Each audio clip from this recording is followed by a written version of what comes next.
It's that time. The Brightside Chronicles is about to go down with Kerri and Nana. You ready for the show to begin? Hey, let's go. Let's get it. It's almost showtime. Let's go. Let's get it. It's almost go time. Let's freaking go.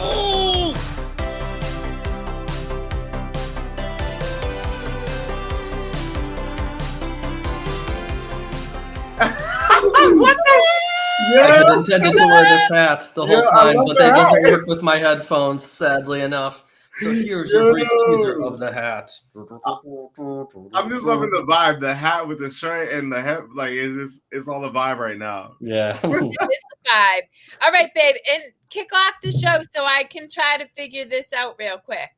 All right, so the premises of what the Brightside Chronicles is about, talking about things that bring people a sense of joy, happiness.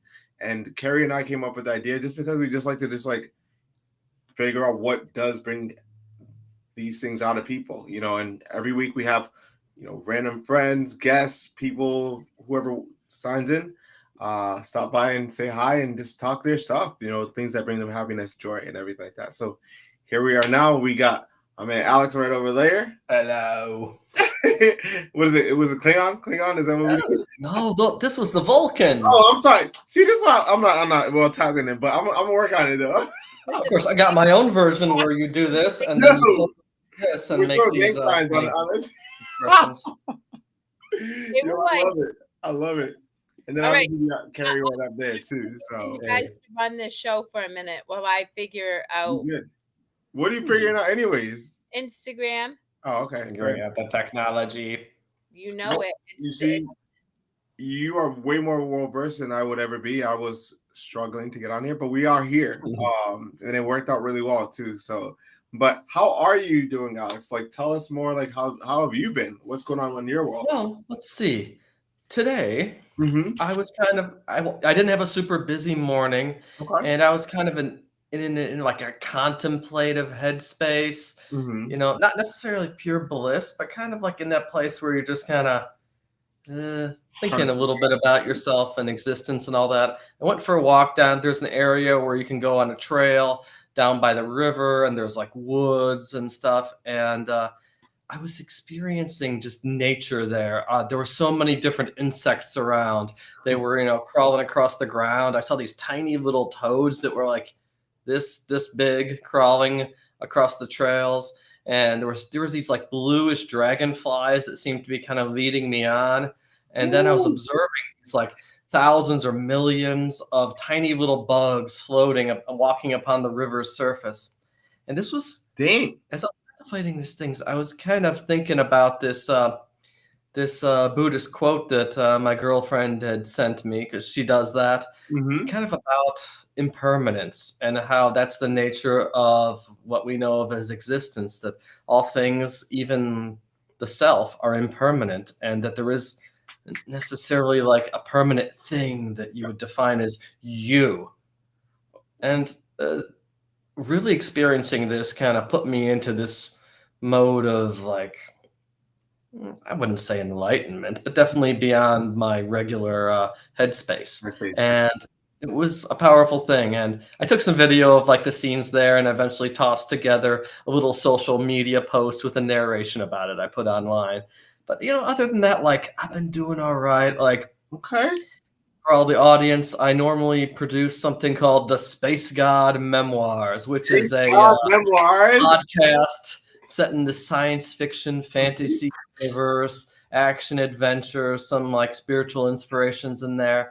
We're kind of on a break from that at the moment. We put out the 3rd season, and I'm kind of working on other projects, trying to figure out like different creative works. Some of them connected to Space God. This other work that I was taking notes on yesterday, where I want to start this like fictional series that will take place in our modern times, but will have like a lot of inspiration from like some of the stuff that me and Kerri were talking about before, like ascension, ascended master. It would be the character kind of drawn into this like secret group of like invisible ascended masters that have been overseeing the world, and then based off of a lot of like occult lore and alien UFO lore, conspiracies, all this kind of stuff. It would be kind of form the background of these stories. I'm just impressed because like coming up with like these ideas, these like just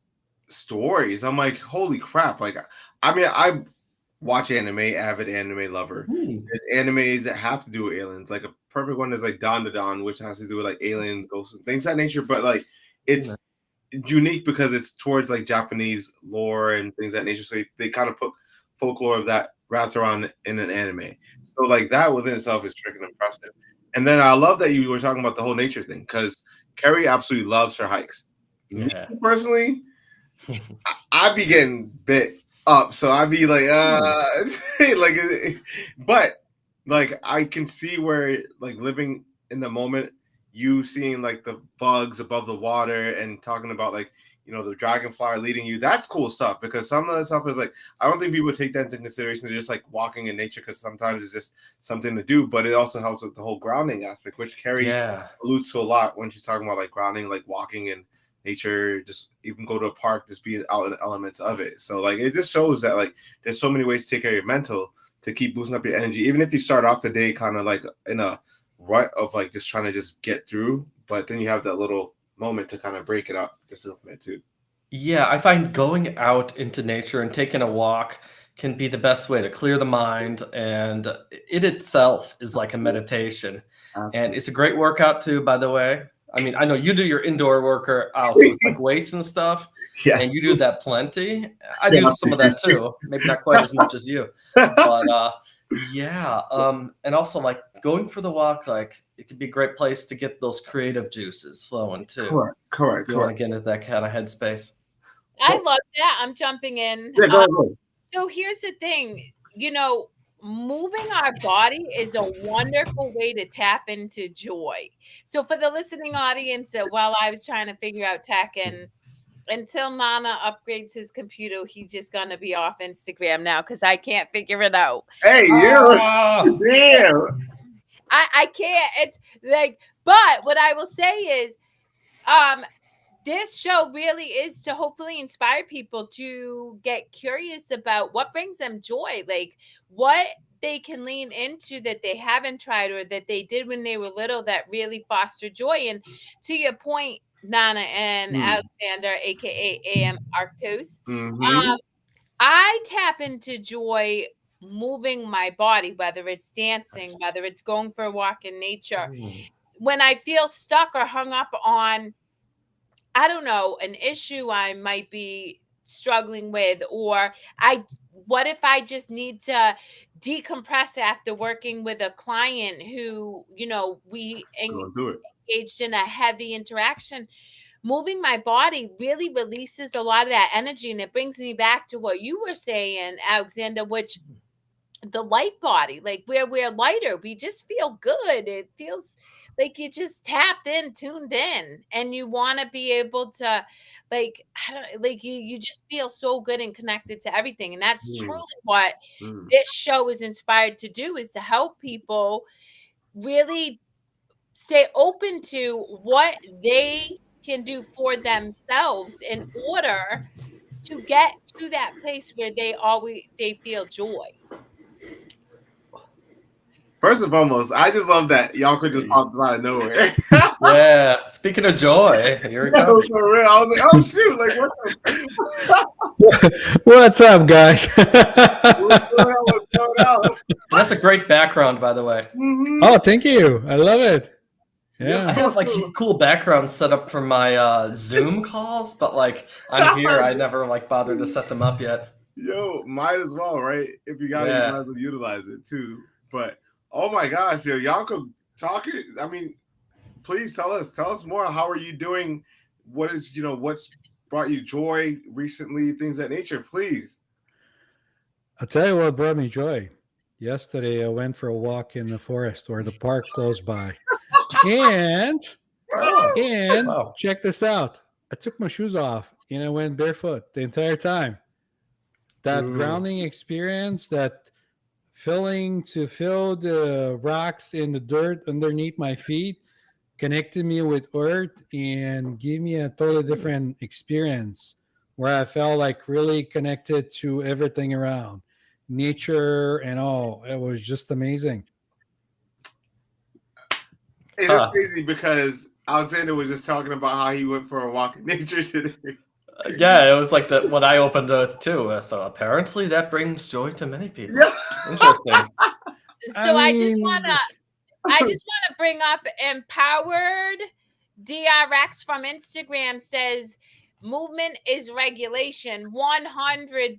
I totally agree, and thank you so much for commenting. You know, it's interesting. I was talking to an individual yesterday about meditation, and we were talking about yoga, and we both agreed. I believe that yoga is the preparation of the body to meditate, right? Because it really centers around breath, but it also stretches you out and it gets your body ready to sit for longer periods in a meditative state. And so moving my body to then experience that energy. I love moving my body. And then to grounding, Yanko, I'm right there with you. As soon as I can take off my shoes outside, I'm on it. Nice. I feel like I haven't done that before, the whole grounding, because I was never taught that. You know what I mean? It wasn't something that like I learned. I just remember seeing you do it a couple of times. I'm like, oh, that's probably a good thing. And then hearing about, people experiencing that, and I'm like, man, I feel like I never as a kid like really got involved in that, even though as much as like my family's pretty diverse when it comes down to like just doing random stuff anyways. But like I never was like the grounding thing never was a thing that I knew. But I love that it's the older I get, the more I get to hear about these things and how they like, keep taking care, being connected with like nature and things like nature to keep uplifting my moods and spirits and everything like that too, Yeah, and I find that's kind of like at least getting around and moving around and doing stuff throughout the day is key. Like, especially if you have a job or a routine where you just like sit there in front of a computer. Yep. I at least need periodic breaks from that, just to walk around, walk down the block, do something.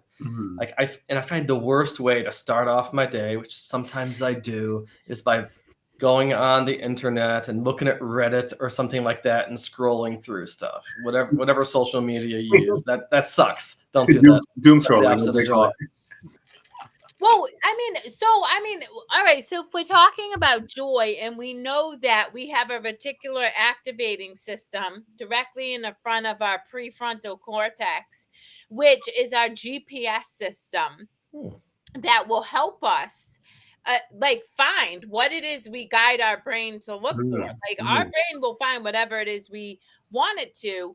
Then for me, part of experiencing joy consistently is intention setting in the morning. And, ask Nana, like he knows if he's getting up and getting ready to the gym, he knows I need to finish my prayers, like my intention setting. And it's because I'm always feeding my brain the information I want it to have to help me find what it is I actively want to experience in the day, and typically it's a lot about laughter, deep connection, and being open to receiving and giving love, right? But in feeding my brain that, it is actively seeking opportunities to help me have that experience. And so doom scrolling, and this is a really big thing that I tell people, when we wake up and we just jump out of bed, we're not taking control of this magnificent tool that we have called the brain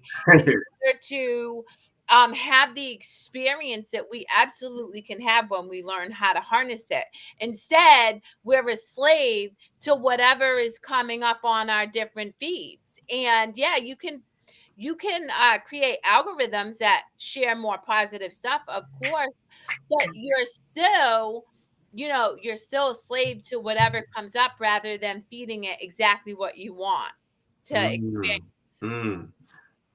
I mean, going back to your point was like, especially with my feed, I feel like I realized that my algorithm it's big into like motivational stuff because that's like what I feed into. Like I have this page called Philosophia or something like that. It's on Instagram and it's like I don't know, it's just like a guy just has like this calming voice and he talks about like certain things about like how like what is love or going through emotions and that nature. And it's actually pretty cool. It's like it's just like a daily thing where he just like it's like inspirational type quotes, and I love that stuff because then I get to share it with my friends, and who knows who's going through whatever it is. You know what I mean? Like I've sent it over to a couple of friends and they're like, oh man, I just need to hear something like that just because I don't know. Some people are always fighting silent battles that we don't know of. So like having that paid always refreshes my thought process of like, oh man, this is like cool stuff that I can just share with people that might need it. You know what I mean? So I love that.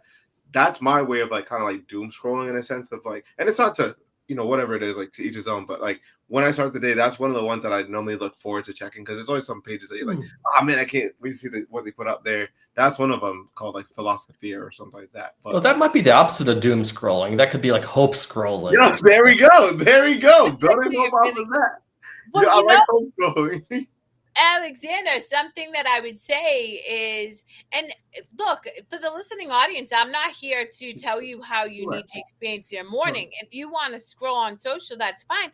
Just allow awareness to come into play. What is it that you're taking in? Because Nana scrolls on social first thing in the morning.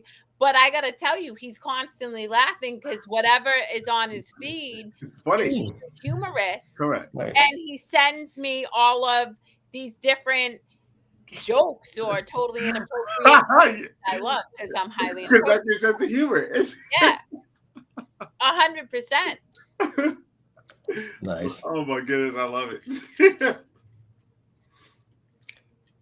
But I have found that some entertainment I've consumed recently has been quite awesome for me and put me in a great headspace. Like, yes, I did recently watch the One Punch Man anime, the first 2 seasons. I might be all this out. Yes. In preparation for cosplaying is the main character, Saitama. Let's go. And because, well, obviously I got the shaved head right now. I got for basically the look for him. So I'm gonna get a costume and you'll all see it.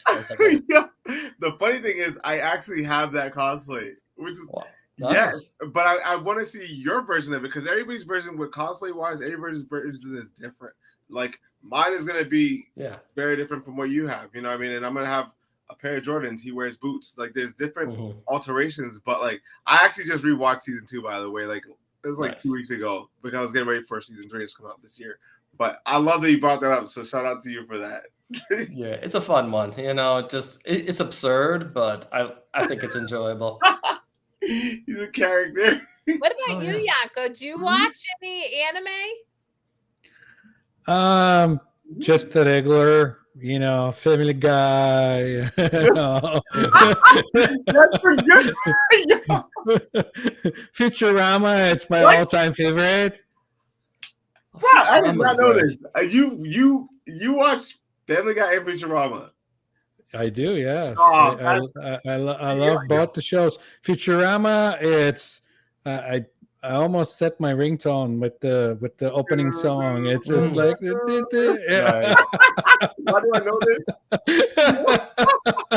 Yeah, I've watched all of those at least up to a certain point. No, it's so true. Yeah. I just love that both of you guys have such like unique, like just all these little things. I'm like, oh shoot, like what the heck? And I find I learn something new every time I like just talk to y'all. So I'm excited to hear this. But Futurama, okay, I respect that. That's a good one because the comedic. I was kind of bummed when they decided not to make any more seasons, and then this year when they made the new season, I was excited about it. So yeah, that was all cool. Yeah, Aliens, anything aliens gets me excited. Somehow that doesn't surprise me, Yanko. Yeah. And I will say that I don't watch any of that, but my all-time favorite was He-Man and She-Ra, but not the new version that's trash. I'm sorry. The old school version is my shit. But even then, I don't see myself stopping to watch it now. I don't know. Maybe. Who knows? Yeah, I wouldn't watch it now necessarily. I don't think they've aged too well. I might watch it just for a few laughs, but yeah, He-Man and She-Ra, those were my favorites when I was a very little kid. Absolutely.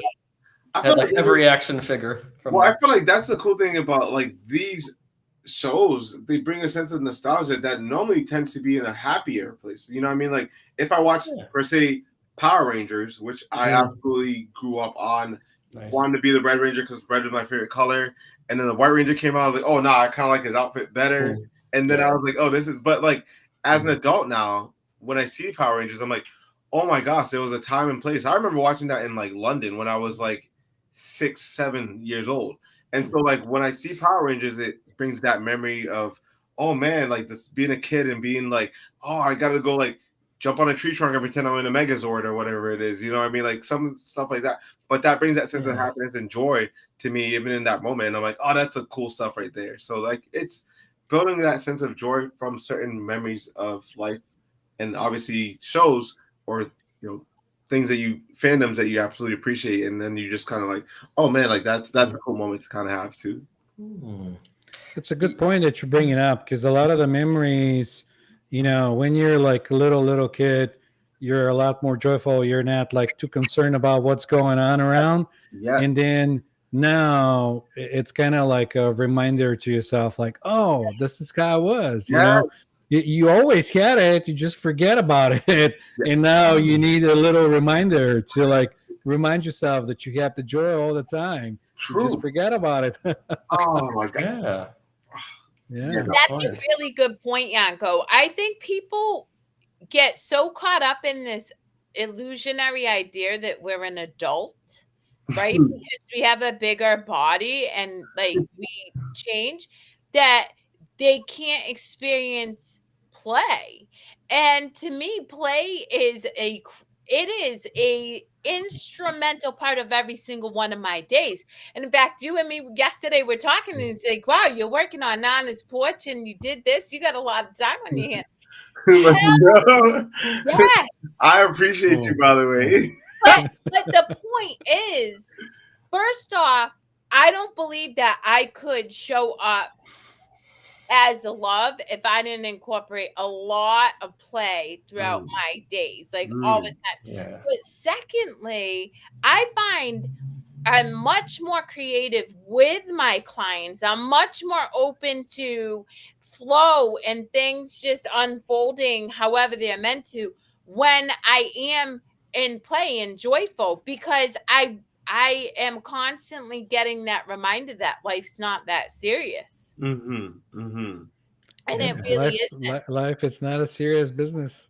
Yeah, but I think so often we get caught up in this narrative. Even Alexander and I were talking about like this idea of chasing enlightenment. I'm like, I think if our true self is joy, love, and compassion, as long as I stay in joy, love, and compassion, whether I can say I've gone into Lulu blissed out state or not, I'm still I'm still in alignment. And that to me is the gift I give myself. And I also believe I give it to the world because I'm a generally pretty happy person. Yeah, no, I know even some of the most people who are regarded as like the wisest spiritual masters and gurus and all that weren't like serious about it. It wasn't dire for them.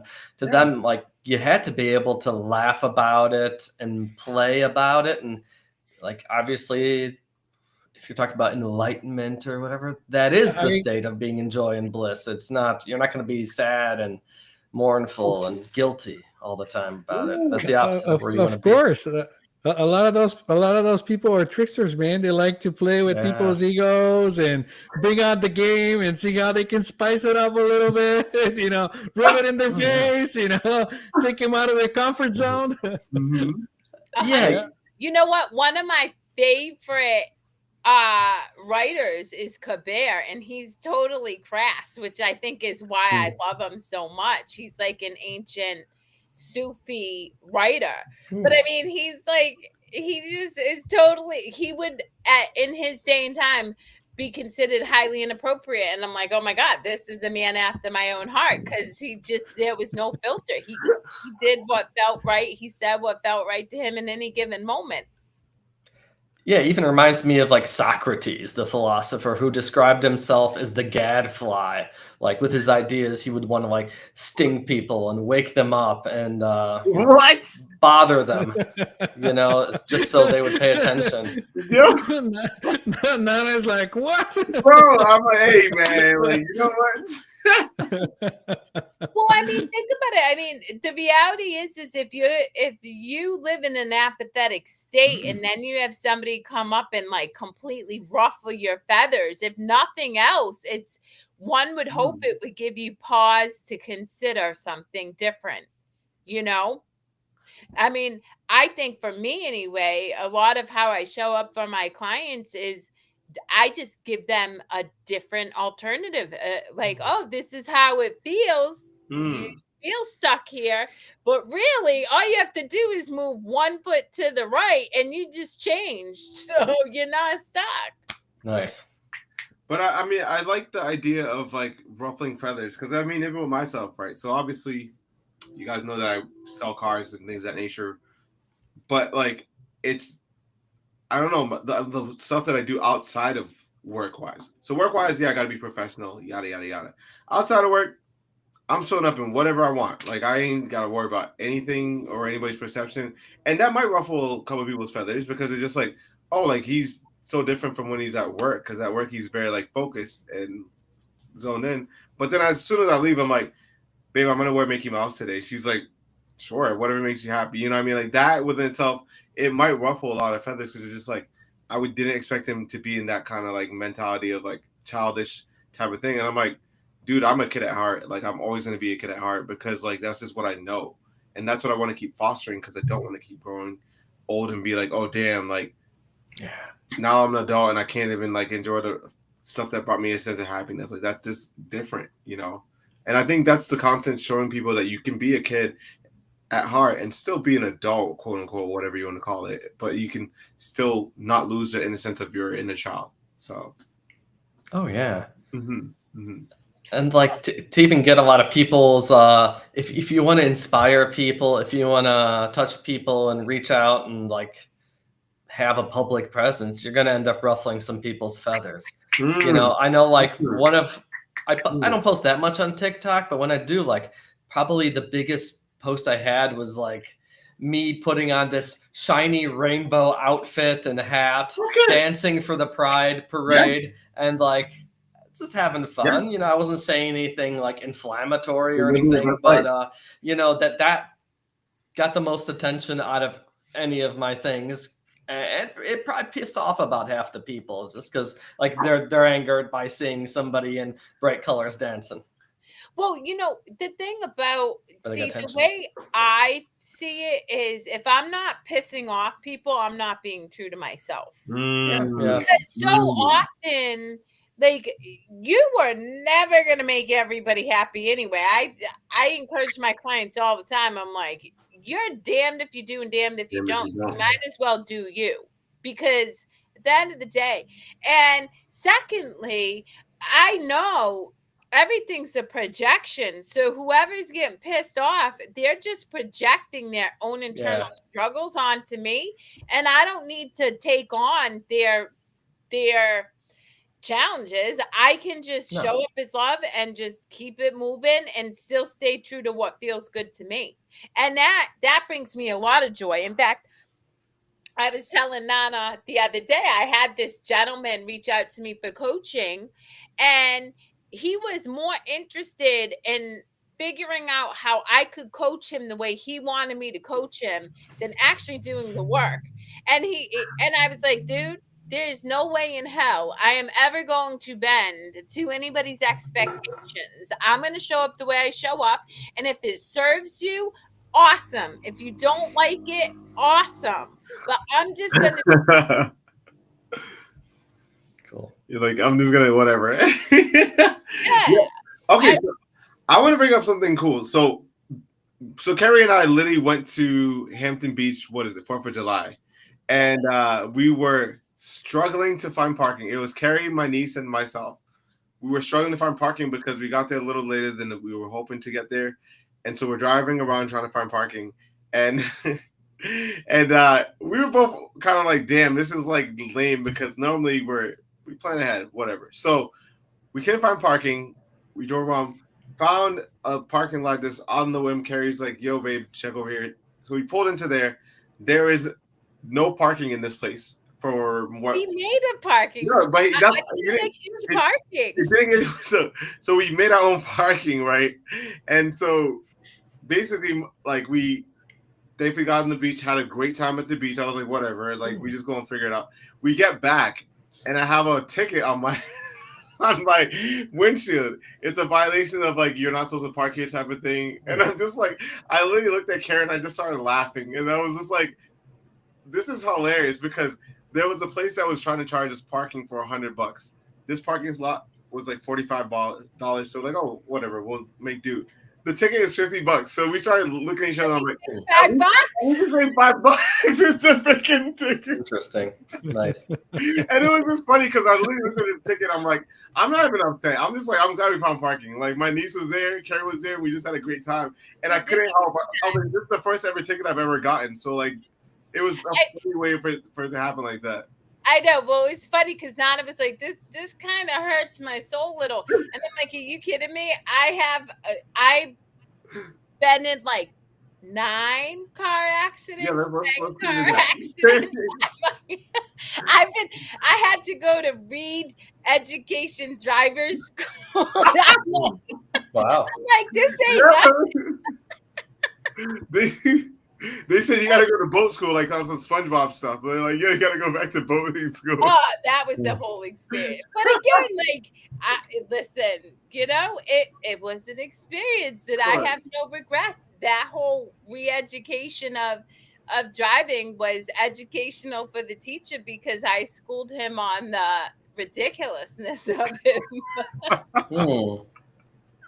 Yo, what? I picture your teacher is like Squidward. Yo, I don't know that. It's SpongeBob. You wouldn't get it. It's a little. Sorry, baby.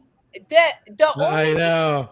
I know, like Rangoku, Goku, all these characters is because of Nana. I have no, and in fact, sometimes he has to correct me because I'm like, oh, my bad.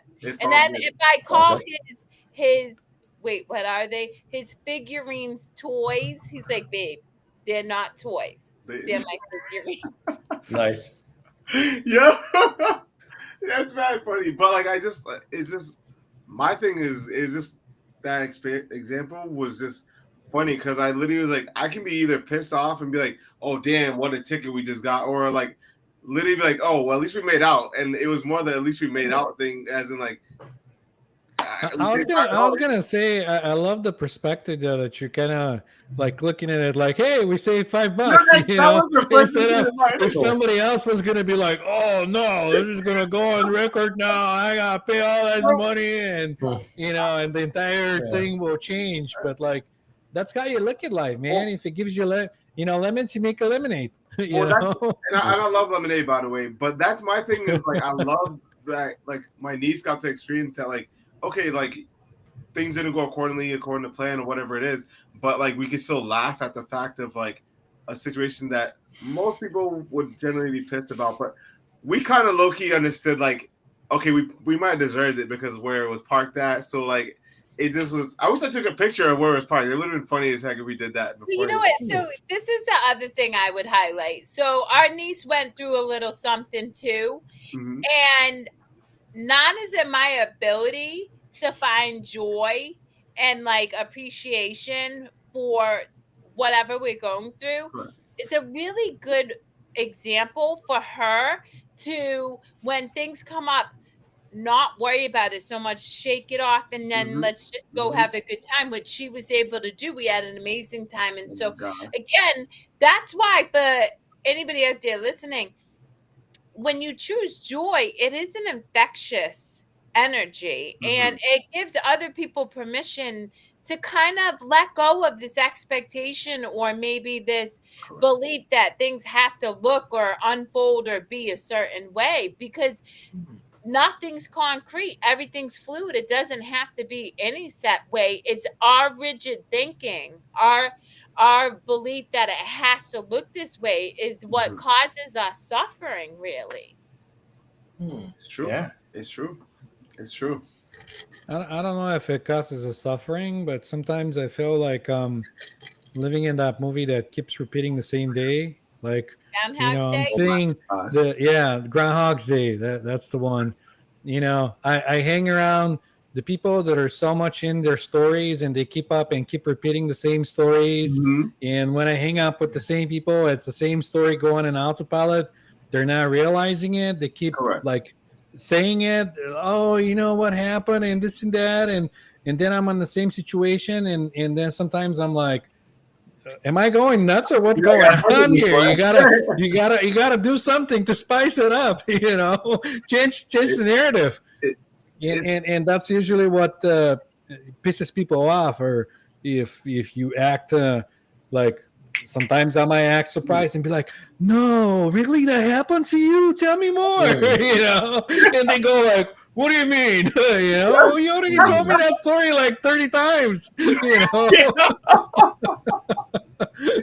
You're way more patient than me, because I will just say I'm not interested in hearing your story again. Wow. Like, I'm not. You know what I mean? Like, I get it, but all you're doing is reliving something that clearly doesn't make you feel good. So why do you keep bringing it up? And if you want to, that's fine, but I'm just not interested in doing that dance with you. And that gets me thinking that might be a way of stepping into your bliss and joy, is by stepping out of that story that you keep repeating to yourself. I found that, like, maybe at least a lot of people tend to live in their own mental bubble with their own patterns that kind of define their identity, which maybe they've been living since childhood. And maybe once you step beyond that, you might actually be in the present moment, in the realness, and outside of your headspace, and thus happier. Well, I would 100% agree with you, Alexander. We all are a product of karma, like of our past memories imprinted on us. And until we step out of that, we're a slave to I believe the past. But when, like, even for me, if I catch myself in something and then I look at my plants and then they make me happy, I'm present, and I literally just shifted out of like this story, and then I can make a choice. Well, am I bringing this story into my present, or do I want to keep it in the past? And it's interesting. I just had a conversation with an immediate family member the other day, and I said to Nana after, I was like, every time I have a conversation with this individual, it reminds me why I don't have conversations with this individual. And it's just like the reminder, because I do get to experience joy and bliss. I'm entitled to that as being a creation of the Creator. It is promised that I am meant for joy and bliss. And so anything that doesn't bring me joy and bliss, I'm not interested in engaging in. And that makes some people think I'm very cold, particularly to immediate family members that I don't engage with. It's not that I'm cold. It's that I know I'm more powerful in joy and bliss. And me engaging in something that feels crappy is diminishing my energy, and it's certainly not serving anybody else. So why do it in the first place? I mean, I love that you bring that up, because the whole, one example that I had today, right, was, so a couple came in on Tuesday night, late in the day. I get a call from one of my really good friends, my sister, as I call it. She's like, hey, this couple came in, they know my family, yada, yada, I want you to work with them. They had worked with another salesperson before, and they just wanted to work with me. So the customer comes in today, and she sees me, she's like, you're not, and I'm like, yo, what up? And I'm over here like, I'm in a place of joy and happiness of getting an opportunity. she literally comes up to me and is like, hey, like I was referred to you. This is what we're looking at. And then we drove the car. She absolutely loved it. I was like, yo, I appreciate you coming in and seeking out for me. And it's so funny because the person that I just met before was a guy that was just walking the lot. And he ends up coming in later on after they had just left. So now I'm in this place of like, just like, oh my gosh, I got to help out somebody that like was referred to me. Like, that's freaking awesome. And then another guy that was literally, I was talking to him before I even met her. And I was like, this is like the craziest type of like happiness because I'm helping two people that generally need a vehicle. Like her situation, her car's totaled. His situation, his car is on its last leg and he wants a new vehicle. So it was just like super cool to just be in that state of flow, as you say, babe, with like the whole like being in your zone and be like, oh my gosh, like this is one of those moments that I've been kind of like waiting to have all day. And I just woke up this morning, I slept really well, and I was like, okay, it should be good. I got my toilet fixtures I'm absolutely excited about. So I'm actually in my zone of genius right now. As y'all can see, I'm back with the laundry in the background. Your zone of genius is the bathroom.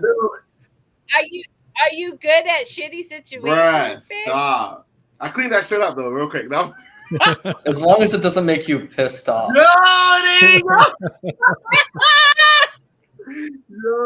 Or pissed on, because that's never a good look. Like I felt like I was in a good headspace. I was like, oh man, things are getting resolved this morning, and like, you know, everything was clicking on all cylinders. So I'm grateful that it worked out like that. You know, just to keep my mental straight and everything. No, you know, truthfully, I can sometimes go into a good like flow space, headspace in the bathroom too. I mean, and it kind of symbolically makes sense because the bathroom is the place where you cleanse the symbolic dirt off of you, the stuff that no longer serves you. Yes. It's the place where, you know, you clear out the junk. So you can clear out your emotional metaphor. Yeah. That's true, but like I've just never been the person who hangs out in the toilet. It blows like when people are like, yeah, I'll be in and they're in the bathroom for an hour. I'm like, they're hope scrolling. What you mean? They're hope scrolling. What you talking about? Hey, some people have TVs there, man. Listen, I'm all about handling my stuff and getting out of the situation. I'm like, I do take long showers sometimes. I take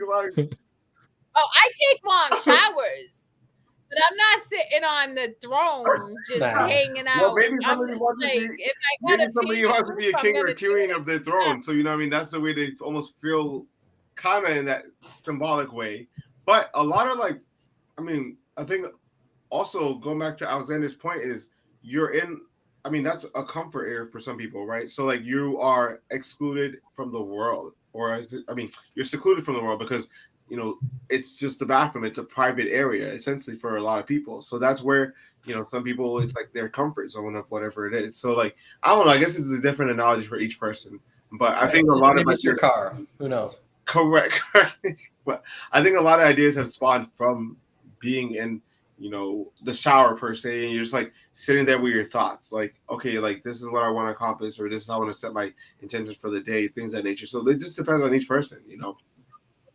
Well, with the shower, the water actually activates and stimulates your brain, so that makes a lot of sense. Yeah. You know what I mean? Well, what if you don't have to think to get an inspiration? What if you don't even have to be, because you are, and there's no need to think. There's no just the information just comes in, you know, when you turn off the brain or the thinking mind. Yes. Then things just happen, and they just happen on their own. So you get what you need when you need it.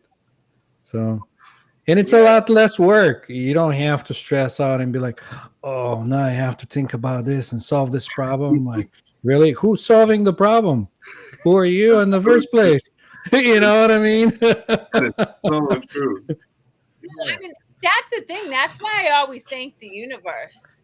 I'm just like, thank you for, you know, the experience I have today. And as I do that, things tend to just go and flow. The minute I feel like I need to problem solve, I feel like, ugh. And then Nana knows, because I'm like, babe, I feel like ick today. And he's like, oh, you be all right. I really do. Like, you just gotta just let it be for what it is. You know, I mean, even I myself have my days where I'm just like, today beat me down. But then I just always have to just understand that it's just a day. I can thankfully be able to reset the next day. You know, I mean, if God willing or, you know, universe wise provided, like, will, you know, make me get an opportunity to just get to enjoy life for whatever it is, you know. And there's that whole concept that our thoughts are not really anything we own, that are not part of our local mind. We do tend to think of our thoughts as being like in our brain or in our heads, but some people would say they're just floating around in the noosphere, as they'd call it. And maybe there is only one central mind, and we're all just tapping into that. And that once you get out of that illusion of a local headspace, you can get all sorts of inspirations, like Yanko's talking about. Ooh.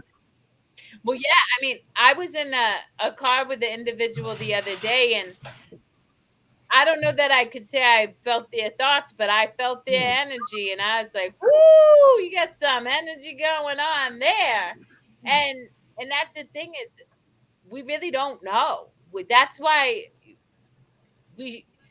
when we claim something, we're assuming that it's ours, but we really don't know. I love it. Great point, though. A lot of the things, if you start going down the rabbit hole of trying to figure out, like, who are you? Like, is this you or this you? You play different characters. You have different. Well, they're not your emotions; they're just emotions. You know, you experience it in the moment, whatever unfolds, and you got to witness it. Don't claim it. You know, that's not you. You know, well, the same is like, oh, I had a thought. It's a figure of speech. Who had the thought? Did you had a thought? Did you predicted your thought? Really? Yeah. Like, how did that happen? Yeah. That reminds me of what I mentioned earlier, that my girlfriend's Buddhist teachings tipped me off to, the idea that there isn't really a permanent self at all. And there is no like us or I, or some people in the West we'd call it the ego mind. That's not really a thing. It's more of this idea we've latched onto, that we've decided to call us, when there's really some kind of, the trueness of it all is this vast non-self that can't really be defined. I don't know who I am. So how does all of that insight play into how you stay in joy throughout the days, and how even in the moments that feel more challenging than others, you are able to cultivate joy? Who, me? Go ahead. Sure. Anybody. I mean, I am joy, so there's no doubt about it. I just forget from time to time. So I don't have to struggle to be joy, because I am joy. You know, struggling happens when you start to figuring things out. You know, if you go and you say, I struggle, well, who is really struggling? There's no you in the first place. And you kind of look at it, and it's like, ha ha ha, you got me again. You know, and you go back to joy. You know, like, what are you gonna do? Be mad at yourself? Who is that person, anyways? Correct. You know. But you bring up a really valid point that I think more of the collective consciousness struggles with than not, which is they tear themselves down. They get mad at themselves. So how have you all on this show been able to overcome that habit of, you know, potentially being unkind to yourself or tearing yourself down? When you catch yourself in a state like Yanko, and it's like, who was asking, or even, you know, making a mistake on a work project, and, you know, not beating yourself up.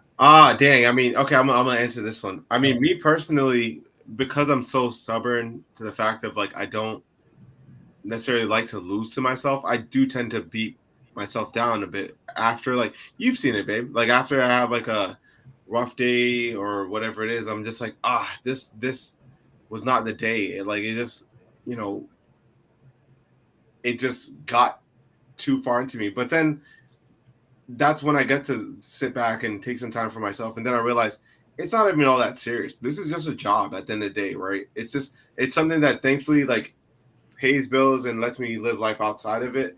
But at the end of the day, there's a lot more stuff that like I can foster in and like pay more attention to. It's a job. I try to get better at trying to keep it at work, but sometimes it does creep into like, you know, when I get home and just like, damn, this was like one of those days that just beat me down, you know. But then I have things or outlets that I can always reset, whether like the first thing I go to is the gym, because that's just my therapeutic moment of like, I just need to just go work this out and get out of my system. Or if I need to sit down and watch anime or just vent it out to yourself, or, you know, just be in that moment of like, okay, like work happened.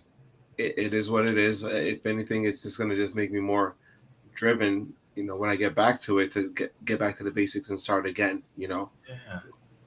Yeah, and I admit I still haven't like fully stepped beyond it too. I mean, I tend to be self-critical sometimes too and get down on myself. And when I do, like that whole kind of state of mind does have the ability to kind of spiral and lead to darker and darker places, angrier, more hateful and resentful and whatever.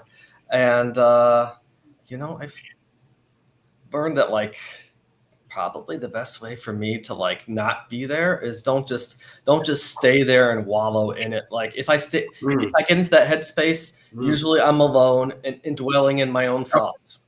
And if I start to do something else, you know, that like for the aforementioned walks in nature can help with that, to help you recenter, to reground yourself, to step out of the bullshit monkey mind headspace and all that. But yeah, I'm not altogether there all the time, but learning.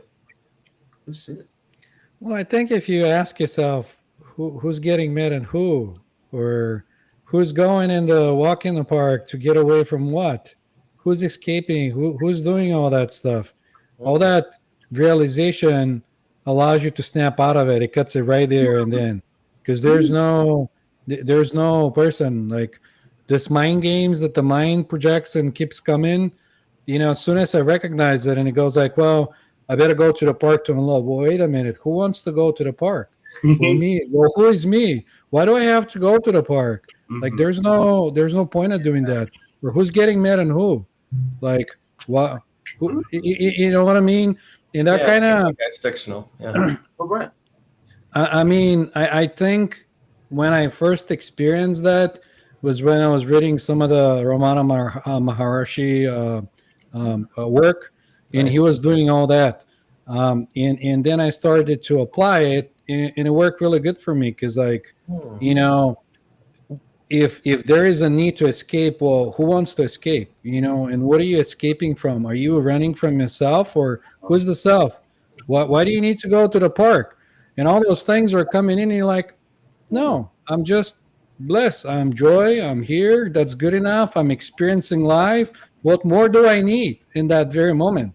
You know, and that kind of brings you, and at least to me, grounds me and brings me in the present. And I can just go like, oh, this is nice. You know, I don't even have to do anything. You know, Yanko, you got really awesome, wise words today. I was going to say, I haven't read Ramana Maharshi, but it reminds me a lot of Nisargadatta, who I have read and gone through his works. You know, very cool. Yeah, a lot of those guys do the same thing. Yeah.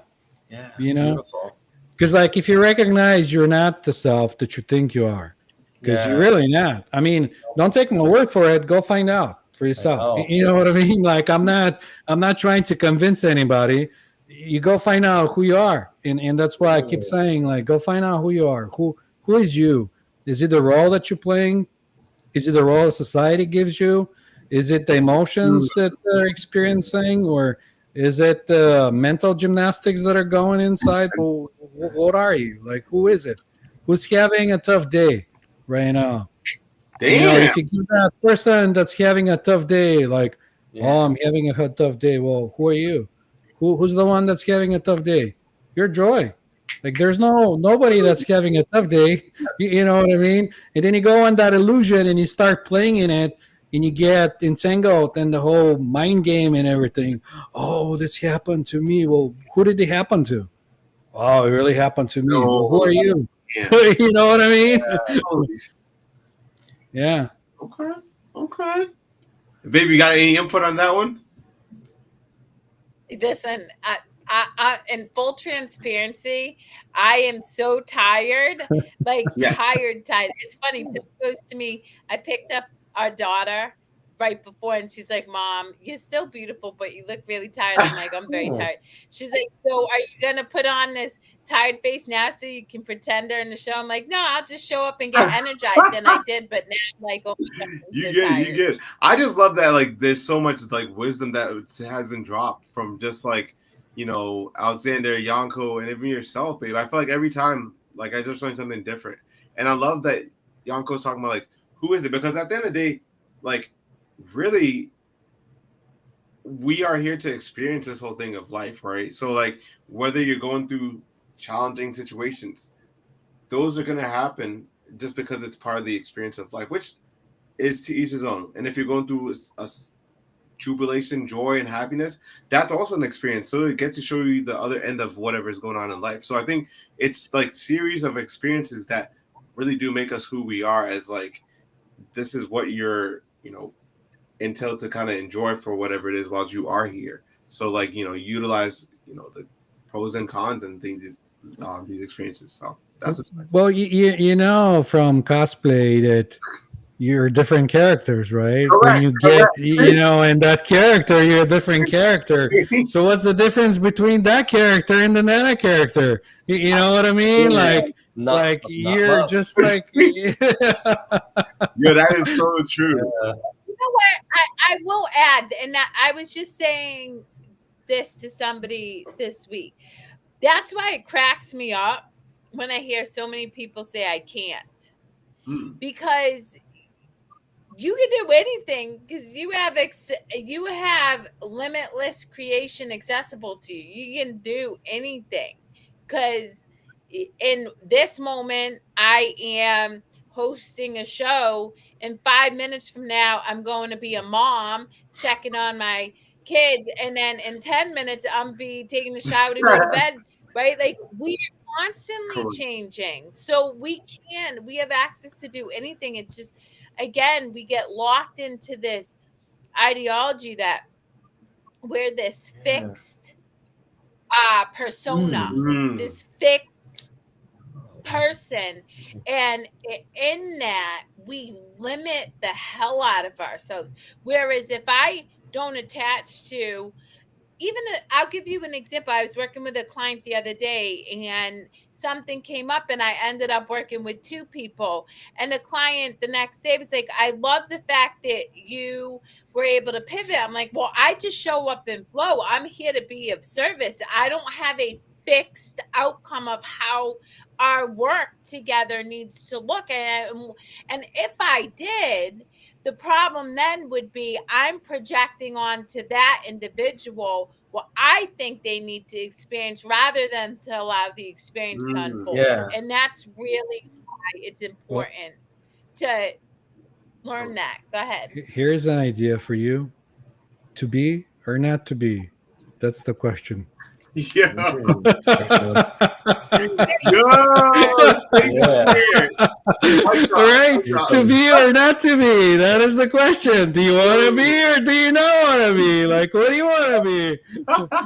And you know, just like Shakespeare had all those different characters, we each have all our different characters, and I think there's nothing wrong with having those characters. It's just, like you were saying, Kerri, when you limit yourself to that one character or perspective or identity, that's when you can get bogged down. When, I mean, Nana cosplays as all these different characters.